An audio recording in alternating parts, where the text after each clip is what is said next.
Hello, everyone. Welcome to Made to Dream. I'm your host, Maya Chanel, and here we share stories from women around the world to inspire and encourage girls and women to dream without limitation. Today, I have the pleasure of speaking with Miss Sapha Arias, and she is an intuitive healer and life coach. And I'm so excited to hear her story and just learn so much about her because I have been learning about so many women, and I am excited to hear her story. So, hi, how are you doing today, Safa? I'm doing great. How are you? I'm awesome. I'm awesome. I want to give you the floor to introduce yourself to the audience a little bit, tell them a little bit about yourself and what you do. Great. So, my name is Safa. I am an intuitive healer as well as a women's health and wellness life coach and a yoga teacher. And I guess we could add the name podcaster as well.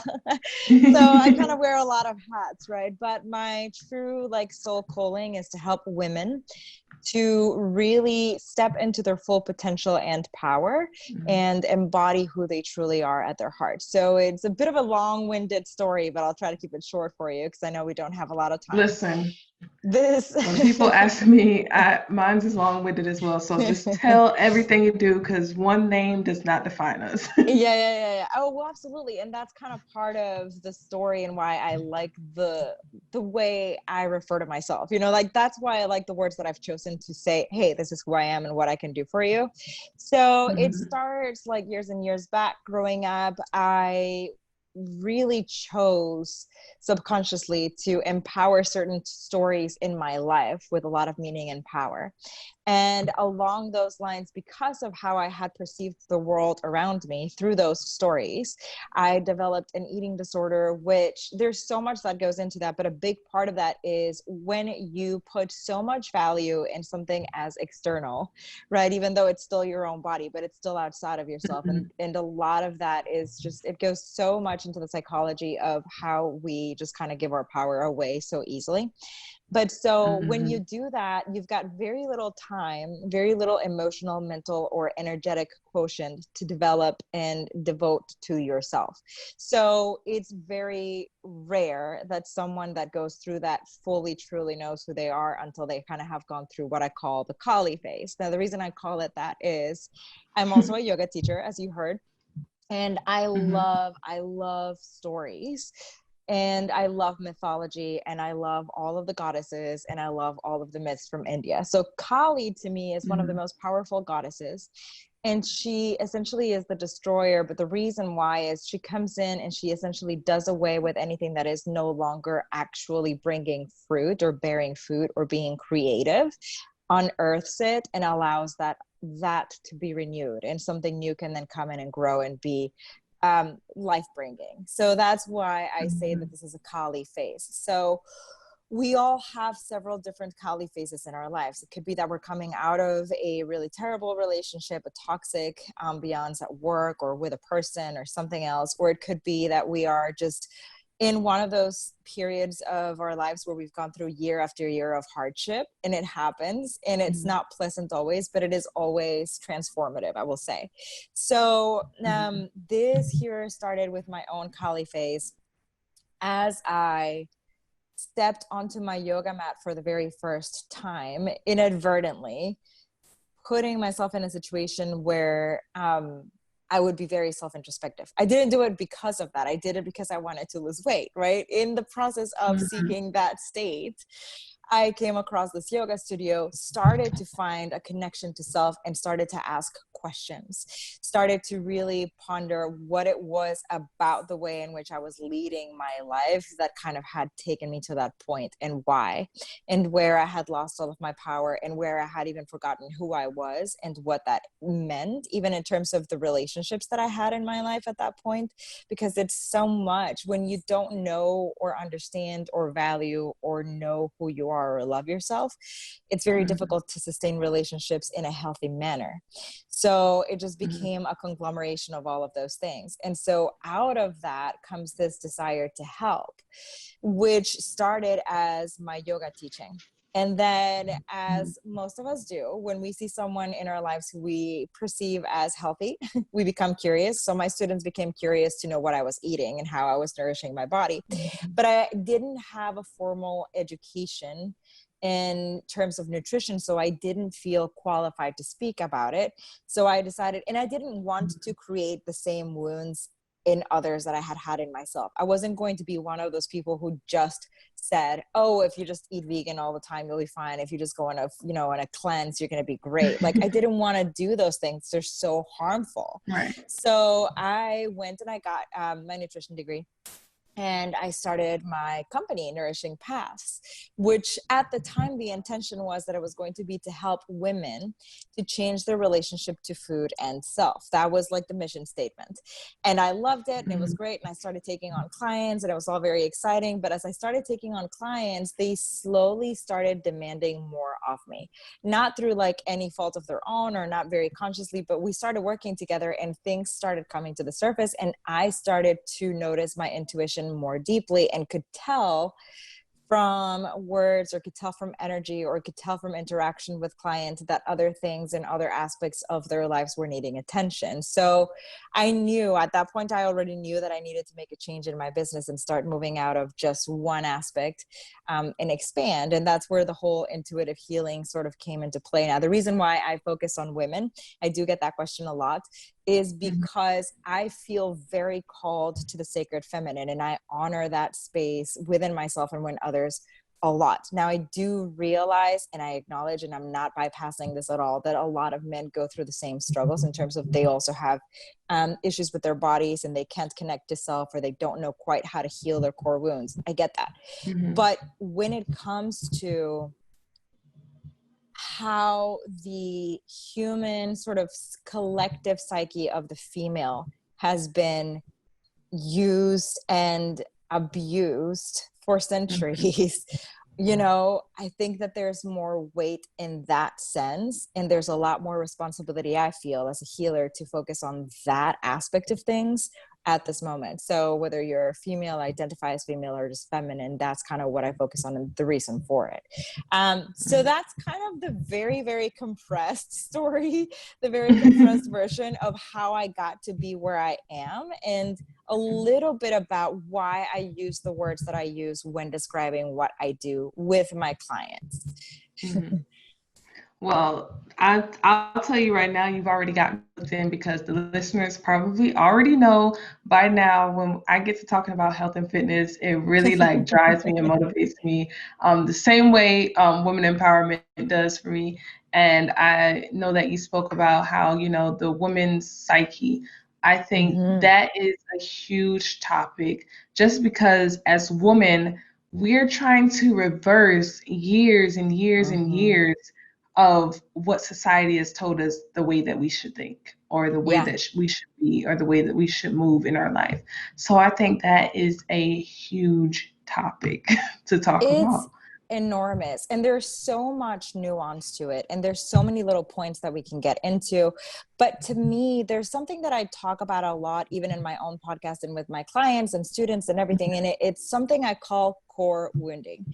So a core wound is something that happens when we are very, very young, that leaves an impression in our hearts, our souls, our minds. I was trying to find a more like all-encompassing, but our whole selves, right? That's what I was looking for. And it doesn't necessarily have to be something huge in terms of how our adult mind perceives the hugeness of things. Because when you're little, even the smallest of things can feel like a big trauma.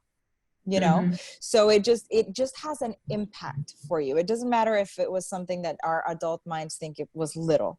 So the core wound then leads the ego to want to protect us. The ego is a protector. It's not harmful. It's not there to be evil. I think it gets a bad rap because of how we use the word itself, but ego itself is there to protect us. And the way in which it does that is by telling stories. So ego tells really magnificent stories, but they're stories. Mm-hmm. They're not based on reality. They're based on ego's perception of what has just happened, according to what ego thinks the world should be like in order for you to be safe.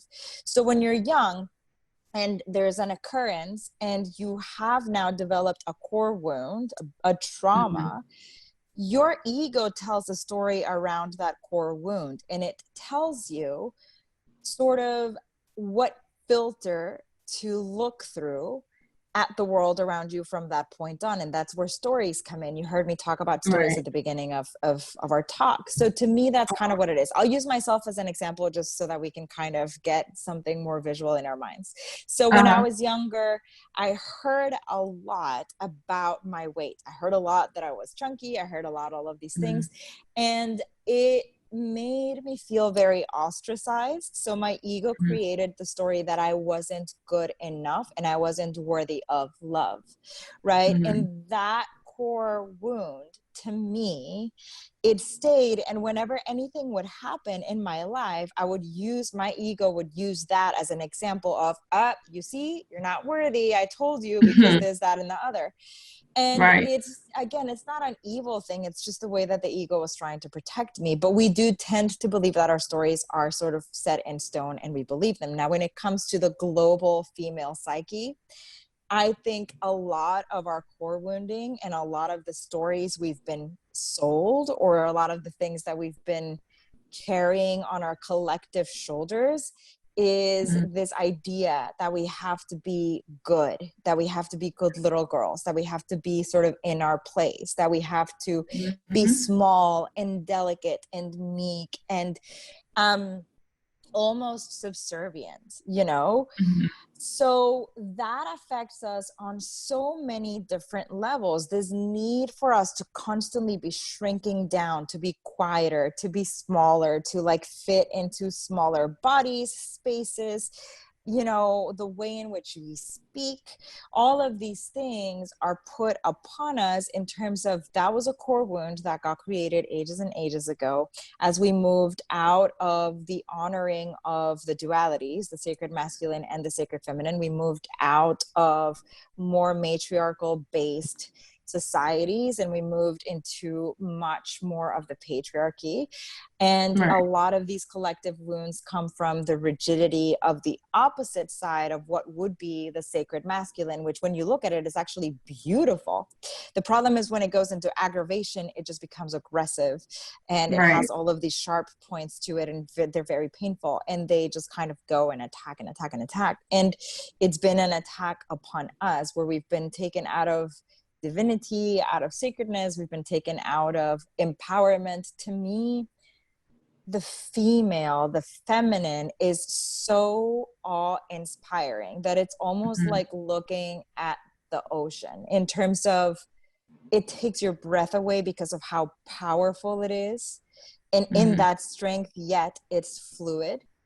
You know, and it is capacious, it's got space for so much, and it has the capacity to come and go. But it is, you know, like if anybody has spent any time at sea, they'll tell you, you do not take the ocean for granted. I mean, you respect the hell out of the ocean. It's the same with the female, the feminine. It's the same. So to me, that's, I cannot be in awe of the feminine. I just can't.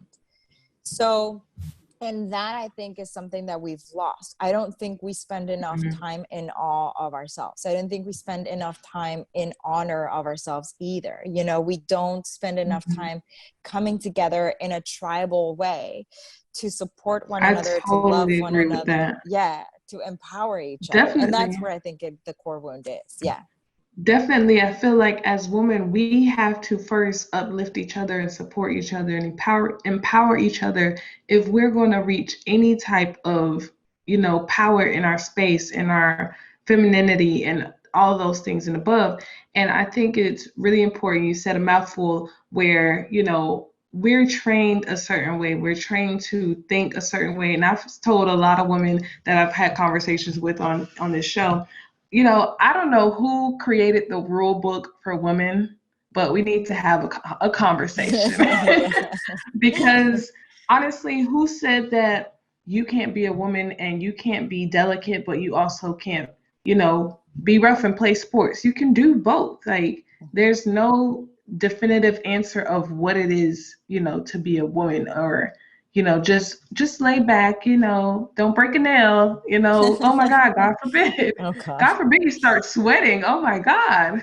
Mm-hmm. Just Mm-hmm. different things like that. So it's like we have to change the narrative and start, acknowledging that there's so much more to women. We have to recognize our own power. We Mm-hmm. have to recognize that our beauty is not defined by a social measure. Mm-hmm. There's so many things that, we can go on and on and on, but like there's a lot of things like that have occurred in the past or have been set in place in the past that we are trying to break in this generation to be able to reach that female equality. Because it's not to say that, you can't be in your bag and be a boss, but also be very prissy as well. Like Mm-hmm. it's, it can coincide, it can coexist. Yeah, and it kind of goes back to the idea of the ego too, because ego likes boxes. It likes to box things up. It likes things linear. It likes things in their quote unquote place.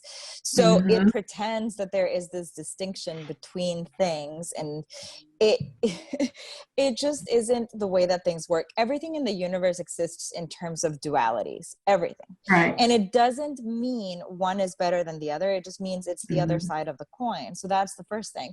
And then the other thing that came up for me as you were talking was that also that I love that. Yes, we need to be there for each other first and foremost in order to actually make a difference. But I think the reason we struggle with that, one of the reasons, there's many, but one of the main reasons we struggle with that is because we still haven't figured out, or we haven't remembered, that we have to put ourselves Hmm. first, second, and third. Like, we still think it is a selfish act to love ourselves so deeply that we come first before our significant others, before our families, before our children. And it Hmm. sounds still to the mind selfish, but it isn't, because let me tell you, as someone who's actually experienced this and had to have come through several different relationships because of that, if you do not put yourself first, second, and last, you're going to find yourself settling. You're not going to remember what your true core values are. You're going to forget your worth. And then you're going to find yourself also bypassing all of your needs, bypassing all that it is that you actually need in your life. There's going to be no boundary setting. There's going to be no true intuition, because you're going to keep quelling it down and shutting it up. There's going to be Right. so much lack of all of that that's internally a part of who we are as the Hmm. feminine. So we got to remember a couple of things. We got to remember we are the ultimate expression of the universe embodied, and Hmm. we matter beyond belief, beyond measure. We are worth everything. And so we have to act and treat ourselves as such. Then I think once that's in place, it's so much easier to look at another person, another female, and feel that connection and that awe Hmm. of, hey, I'm a lioness here, so are you. I can see Right. it, I can empower you. Let's build a tribe together. Let's be a sisterhood, you know, Hmm. and sustain each other and uplift each other, really is what it comes down to. But the journey has to start internal, as with No, most definitely. things. Yeah. Yeah, Mm-hmm. you can't give love or know what love is unless you deeply are in love with yourself, Oh essentially. yeah. Because it's like Mm-hmm. if you sit here, like, okay, you can sit here and not know how to get yourself together, and then you're getting into a relationship, and you're like, wow, like, this is not really working, but I'm going to stay in it anyway because I Yeah. think this might be the true version of love, but I don't really know. It's like those questions there, that uncertainty comes from within. You have to start with yourself. And Mm-hmm. then Mm-hmm. with women bringing unity, I don't know where, it's not with all women, but like there's this sense of competition It's that still, yes, society it's has still brought there. upon us. Right. It's brought it upon us, and it's like, either it's a competition for a loved one, or we're always in competition, and it's like, listen, everybody, there's somebody for everyone. If it's not meant for you, then just like go find yours and Yeah. keep moving. But we don't have to sit here and fight over everything. We're not Yeah. in competition. We're here to uplift each other and just empower each other and just motivate each other and to Mhm. be an inspiration. There is enough for everyone. That's a lesson that it has taken me a little bit to learn, but it really, there is, and I think as entrepreneurs, sometimes we freak out a little bit because we see, you know, I don't know, just to use as an example, like we inhabit the same space, you're like, oh, but Mhm. so-and-so does the same thing I do. And then what does that mean? And Right. I can't support her. She's my competition. It's not like that though. Like Hmm. each one of you has a unique spark, a Hmm. unique light, a unique message that's going to resonate for specific people, but you're still Hmm. doing the collective work of healing. That's fantastic. And trust Right. me, there is enough for everybody. There just is. But never be No, afraid of definitely. holding anybody else up and uplifting Hmm. them and sharing, because that was another Right. thing. It's funny, I actually was in conversation with one of my teachers about that the other day, because to me, within the yoga community, I've seen it most prevalently in terms of like, we've learned these lessons as to how to be yoga teachers and how to actually be able to make at least a little bit of a living doing it, because trust me, it's not easy. And Right. people, when I first started, I would go up to people and ask them, and I got so many brush downs, like, oh no, I don't know, like it just felt like, what is this coveted secret that nobody Hmm. wants to share with me, and why? I felt Hmm. so left out and so ostracized, and we still do that to each other, and it's so unnecessary. And then the other part of that too is speaking to like being in relationship with anybody. I think Hmm. we also need to step away from the idea that the one is still a Right. person who's external, because it's not. Hmm. You are the one. You have to be the one. Because if you Yes, don't, that person has to again, match you. yes. Well, if you don't come first, second, and last, then you invalidate yourself. And then you find yourself, like you said, in a Hmm. situation where, like, well, you're in a relationship that is no longer serving you, but you're going to stay because Hmm. either the expectation is that, I'll use myself as an example, as I just went through a divorce like 2 years ago. And Hmm. the expectation was that I had to stay unless it was something barbaric, going on, which Right. I was like, what if it just isn't serving either one of us anymore? And we just need to like, Right. and the invalidation of that can be really scary, but it was Hmm. achievable and attainable because I knew my worth and I knew Hmm. that I was the love of my life.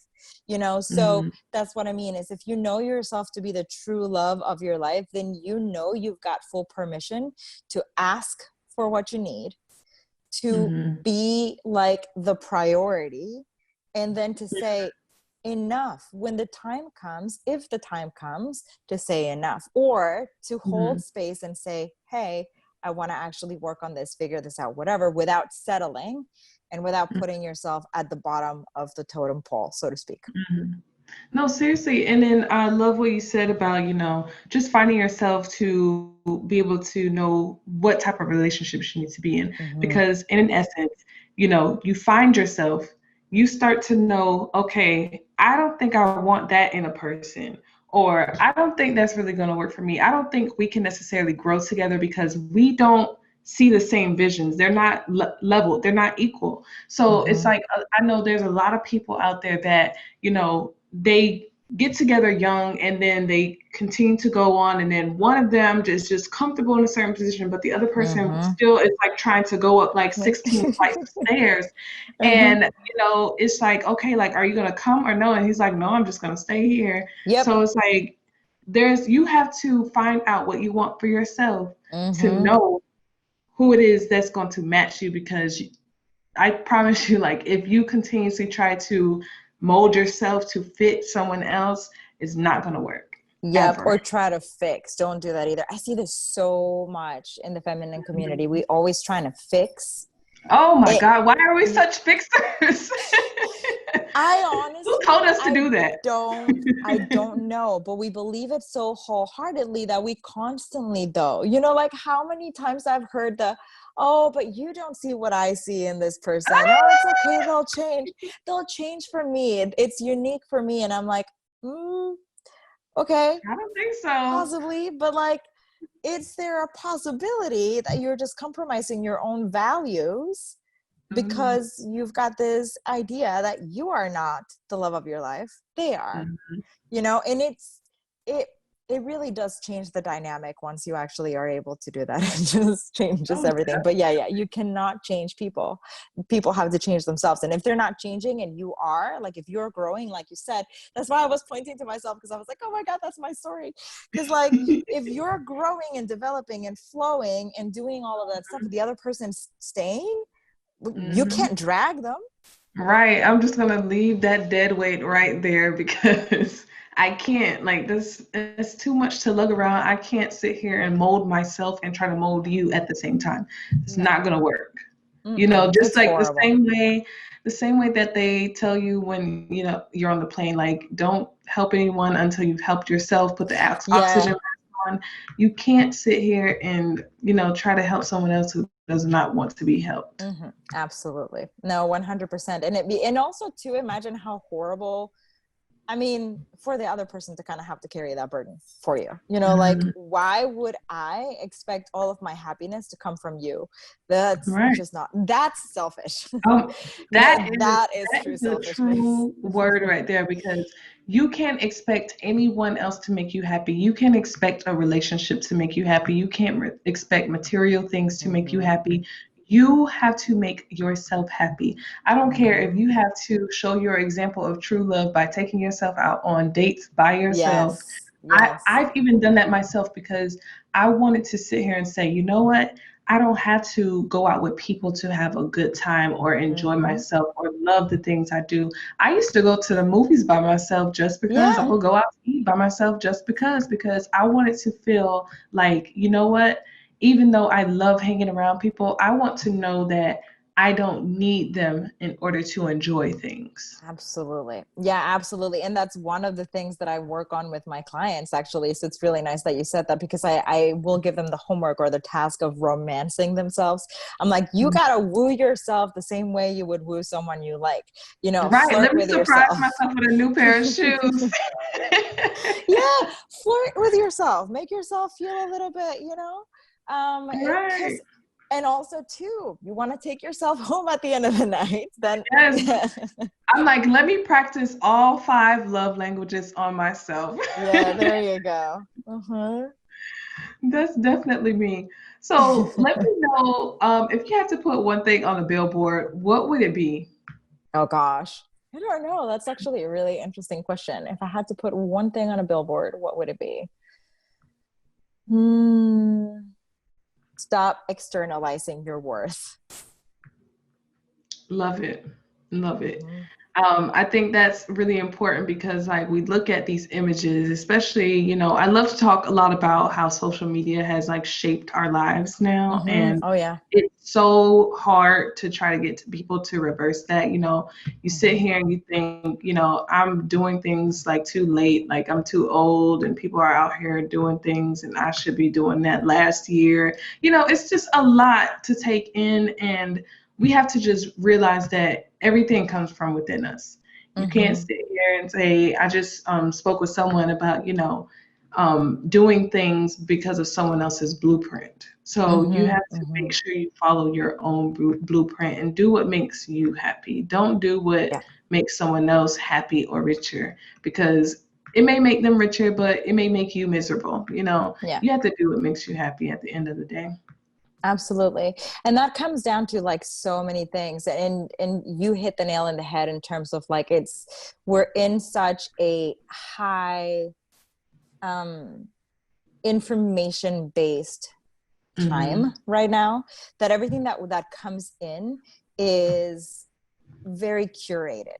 You don't know what you don't know, so you might be seeing Right. someone's pictures on Instagram and Facebook and all of the things, and you might even look to followers or whatever it is, that whatever your measure, whatever your ego's idea of the measure of success or Mm-hmm. happiness is going to be like, you could be looking at that and not understanding a lot of what has gone on behind closed Right. doors, which could be just a whole lot of time and dedication. That's great. That's simple. Or it could be the fact that that's not even really even working, or it could be that it is, Right. but it's not for you. There's so many little things that go into that. And so the externalization goes back to what we were talking about earlier in terms of you cannot put your happiness on anyone else. And also, I think as humans, we put so much stake on happiness. We forget happy is still an emotion Right. that is very fleeting.